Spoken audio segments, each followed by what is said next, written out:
What's up, guys?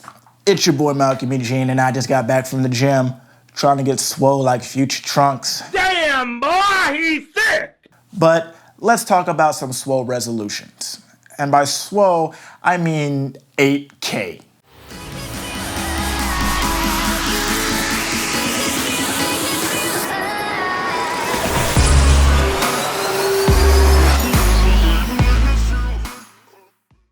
So the reason I'm making this video is because Samsung just announced their newest flagship, the Galaxy S20 Ultra, which shoots 8K video on a smartphone. This is not it. This is the Note 10 Plus, but yeah, 8K on a smartphone. Shoot and edit, let me say that. Shoot and edit on a smartphone. And I'm a bit of a skeptic for two reasons, which I'm going to get into in this video. Of course, no specs on this video, because you can watch that on like 80 other videos. So the first reason why I'm a skeptic when it comes to editing 8K on a smartphone is heat distribution. In order to make a phone, weather resistant, waterproof, IP68, you can't really have much ventilation on it. And I know there's no fans in it due to how thin it is. If you look at how thin, and it's probably not going to be much thicker than what this is going to be. It's a phone. It is a freaking phone. It's not going to be thick. You know what I mean? But heat distribution. How is this thing going to dissipate the heat? Because I feel like when you're recording even 6K, if you look at like the Panasonic S1H, which is, granted, bigger sensor, it's full frame, but that thing has vents all over the place to dissipate the heat from 6K.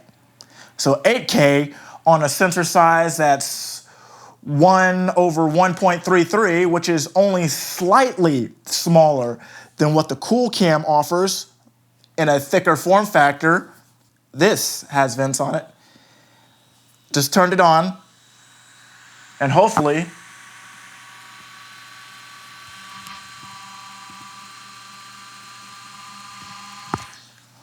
you're able to hear the fans in this camera. This camera has a sensor size of 1/1.7, which is the same sensor size of the S20 and the S20 Plus. Still, it's in the similar ballpark when it comes to sensor size. Something like this requires fans and vents to cool it down, where something like this, not able to put that in this, you're not going to be able to cool that phone down. So I'm a bit of a skeptic.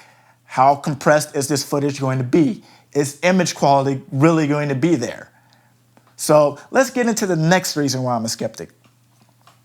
Now, they say that you're going to be able to edit 8K on a phone like this. That requires a lot of processing power. Now, I have to proxy 8K to edit on my desktop, and the specs on that are not bad by any means. i7 running an RTX 2060 Super with 16 gigabytes of RAM, and yeah, on an SSD, of course. And I still have to proxy the files to even scrub in Premiere.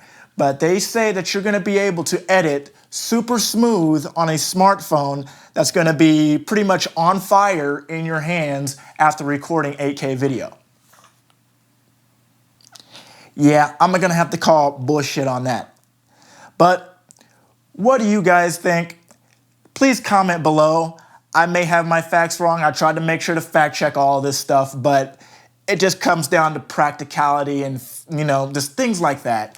8K on a smartphone, I think it's I don't want to say too soon, but I just think that Samsung trying to cram so much into a form factor that cannot handle what they're throwing at it. Well, if at very least, if you don't have your lighter, you can use it to light your cigarette when it catches on fire. What's up, guys? Make sure to hit that like button if you enjoyed this video. And of course, if you're viewing this on YouTube, make sure to subscribe and hit that notification bell so you know exactly when I'm posting next.